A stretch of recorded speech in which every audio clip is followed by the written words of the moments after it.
안녕하세요. 책 데이트 시간입니다. 오늘은요, 드림 리스트라는 책을 가지고 이야기를 해볼까 합니다. 짐 런이란 분이 지으셨고요. 푸른북스에서 나왔습니다.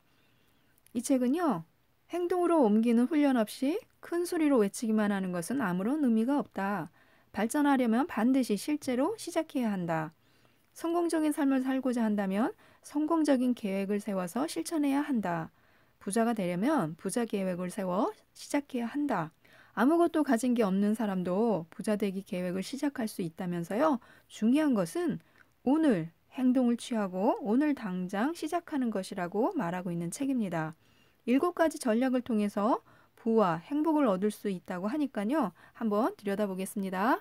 첫 번째 전략입니다. 목표 설정. 충분한 이유를 가져라. 우리 삶에 영향을 미치는 모든 요인 중에서요. 꿈꿀 수 있는 능력보다 더 유익한 잠재력은 없다고 합니다. 정말로 꿈을 이루고 싶다면요. 꿈이 생생하고 분명해야 한다고 하네요. 꿈에 따른 목표가 있어야 하는데요. 잘 정의된 꿈과 마찬가지로 잘 정의된 목표는요. 자석과 같이 반응을 한다고 해요. 제가 첫 번째 전략에서 중요하게 본 것은요. 장기 목표에 대한 부분입니다.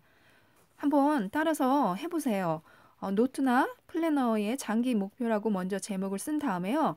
1년에서 10년 내에 내가 이루고 싶은 것은 무엇인가 라는 질문에 대답을 하는 겁니다. 12분에서 15분 정도가 적당하다고 하니까요. 최소 50개 이상의 목록을 한번 작성해 보시는 거예요. 원하는 모든 것을 나열해서 적어 보시는데요. 핵심이 뭐냐면 자신이 진정 원하는 것이 무엇이고 그것이 얼마나 되는지, 얼마의 꿈을 품고 살았는지를 알 수 있다는 거죠. 그러면 이렇게 목록을 적었으면요. 그 옆에다가 이 목표를 이루는데 몇 년이 걸릴지 한번 생각을 해서 숫자를 적어 보세요. 뭐 1년이면 1년, 또 10년 걸릴 것 같다. 그러면 10년. 이렇게 적으신 다음에요. 이 목표들이 잘 균형이 잡혀 있는지 확인해 보세요. 그러니까 10년짜리가 너무 많다던가, 뭐 5년짜리가 너무 많다던가, 이렇게 한쪽으로 쏠려 있으면 안 되고요. 1년부터 10년까지 단기적인 목표부터 장기적인 목표까지 좀 고루고루 이렇게 균형이 이루어져야 한다고 하네요. 그렇게 목록을 적고 균형을 맞췄다면요. 4가지 기간 있죠? 1년, 3년, 5년, 10년으로 한번 분류를 해보시고 각 기간의 범주 내에서 가장 중요하다고 생각하는 4개의 목표를 선택해 보는 거예요. 1년짜리 중에서 가장 중요하게 생각하는 거 4개, 3년짜리에서 가장 중요하게 생각하는 목표 4개 이렇게. 그러면 1년, 3년, 5년, 10년이니까 4, 4, 16, 16개 목표로 압축이 되잖아요. 그러면 그 목표마다 다음의 내용을 포함하는 글을 또 적어보라고 하네요. 1. 자신이 원하는 것에 대해 자세하게 묘사한다. 2. 위에서 묘사한 항목을 성취 혹은 이루고 싶은 이유를 적는다.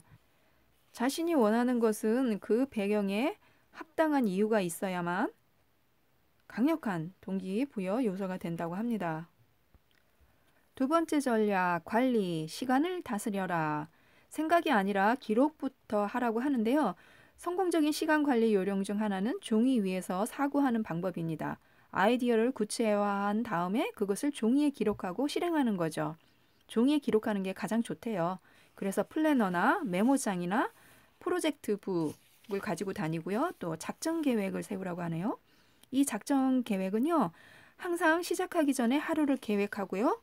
또 가치는 소망이 아니라 노력의 풍성한 결과라는 사실을 기억하고요. 그래서 매일매일 그렇게 하루를 계획하고 또 일주일을 계획하고 한 달을 계획하고 1년을 계획하고 작전 계획 짜는 게 또 중요하다고 합니다. 세 번째 전략, 변화로 넘어가 보겠습니다. 지금보다 더 나은 사람이 되라. 자기 개발을 하라는 겁니다. 자기 개발. 자기 개발의 가치가 얼마나 중요한지를 알라는 거죠. 그러니까 스스로 설정해 놓은 한계가 있는데요. 첫 번째 한계는 미루는 거죠. 두 번째 한계는요, 남을 탓하는 거고요. 세 번째 한계는 변명하는 겁니다. 3가지 한계를 뛰어넘으려면 어떻게 해야 할까요? 지금의 어떤 상황이 마음에 들지 않는다면 그걸 바꾸면 되고요.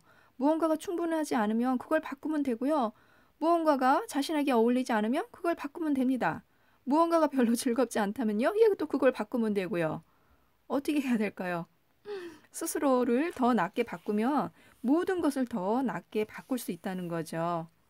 그렇게 하면 되는데 그게 쉽지 않잖아요. 그래서 작은 것부터 시작해 보라는 거예요. 살을 빼고 싶으면 뭐 빵에 버터를 바르지 않고 먹는 것부터 시작해 보고, 유럽에 가고 싶으면 매주 뭐 20달러씩 모으는 것부터 시작해 보고, 시간을 잘 지키는 사람이 되고 싶으면 30분 일찍 일어나는 것부터 시작하라는 거죠.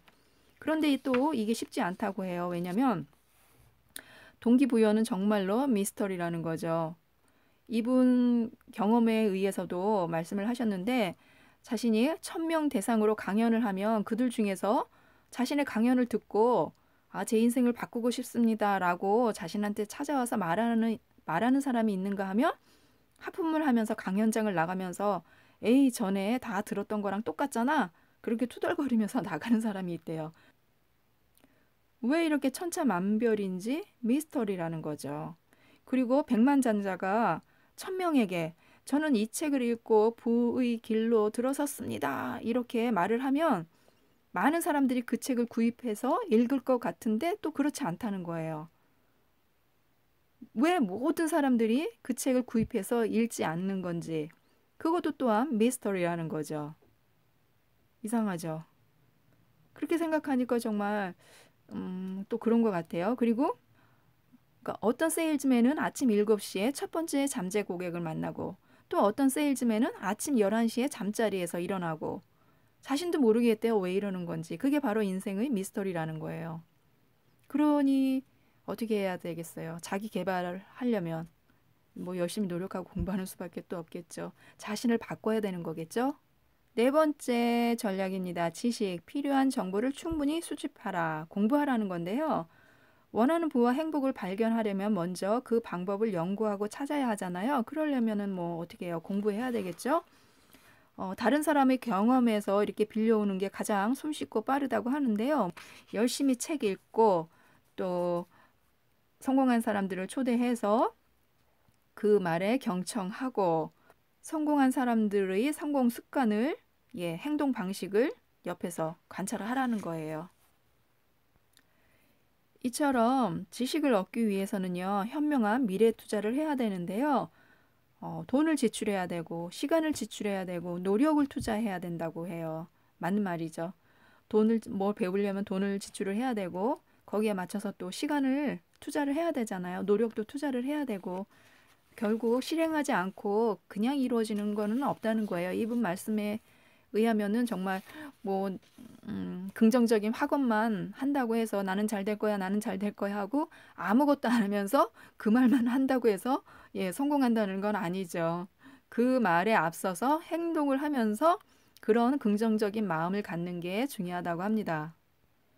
다섯 번째, 인맥입니다. 승자와 어울려라. 이 말은요, 과감한 관계 정리가 필요하다고 합니다. 그러니까 자신의 행복을 파괴하는 사람들로부터 멀어지고 만나지 말고요. 대인 관계를 제한한다. 교제를 제한한다는 거죠. 부정적인 영향을 주는 교제를 단계적으로 단절한다. 사소한 만남에 중요한 시간을 할애하지 않는다. 여섯 번째 전략입니다. 재정, 소비의 자유를 통제하라. 저축하고 남은 것을 쓰라는 거예요. 저축부터 하고 남은 돈을 쓰고. 그런데 여기서 독특한 게 있습니다. 자동차 할부금을 낸다고 하면 좀 뭔가 좀 억울한 것 같기도 하고, 그죠? 대출이자 낸다고 하면 그렇게 썩 기쁜 마음으로 내게 되지는 않잖아요. 그런데요, 기쁜 마음으로 내라고 하네요. 기쁜 마음으로, 정말 좋다, 이런 마음으로요. 왜냐하면 싫어하는 것에서 좋아하는 것으로의 이 변화는요, 엄청난 차이를 만들어낸다고 해요. 그런 것조차도 기분 좋은 마음으로 좋아하는 것으로 바꾸면요, 삶에서도 엄청난 긍정적인 변화가 온다고 합니다. 일곱 번째 전략, 삶의 방식, 잘 사는 기술을 배워라. 돈 버는 법만 배우지 말고 잘 사는 법을 배우라는 건데요. 정신적으로 관대해지라는 거예요. 가령 누군가한테 이렇게 수고로움에 대해서 팁을 줄 때요. 1달러를 줄 거라면 2달러를 주게 되면 자신이 굉장히 부자가 된 것처럼 하루 종일 기분이 좋대요. 그래서 팁 줄 때 작게 주지 말고 그래도 그냥 넉넉히 주고요. 그러니까 소다수를 사 먹을 돈을 절약을 해서 좋은 와인 한 병을 사 먹으면 되고요. 뭐 1년 내내 돈을 모아서 유럽으로 여행을 가거나 멋진 예술 작품을 구매할 수도 있고요. 그러니까 적은 돈을 한꺼번에 이렇게 몽땅몽땅 써버리지 말고요. 푼돈도 모이면 상당한 금액이 되니까 좀 작은 돈도 모아가지고 좀 큰 금액이 됐을 때는 제일 좋은 거, 조금 더 멋진 거, 조금 더 가치 있는데 돈을 쓰라는 거예요. 그게 잘 사는 기술이라는 거죠. 그래서 이분이 정의하는 라이프 스타일은요, 인식과 가치, 교육, 그리고 잘 가꾼 취향의 문제라는 겁니다. 안목과 식견을 쌓을수록 라이프 스타일의 기쁨을 누릴 수 있고요. 인생의 모든 경험과 가능성을 음미하고 즐기겠다는 그런 결심을 하면요, 훨씬 더 가치 있는 삶을 산다는 거죠. 라이프 스타일은요, 뭐 책과 사람, 영화, 그리고 뭐 새로운 모험의 영향을 받아서 지식과 경험을 넓히는 것을 뜻하는데요. 자신과 접하는 어떤 사물이라든가 사람으로부터 즐기고 배우는데 주의를 기울이라고 하네요. 저는 이 책에서 7번째 전략이 가장 마음에 들었습니다. 삶의 방식, 잘 사는 기술을 배워라.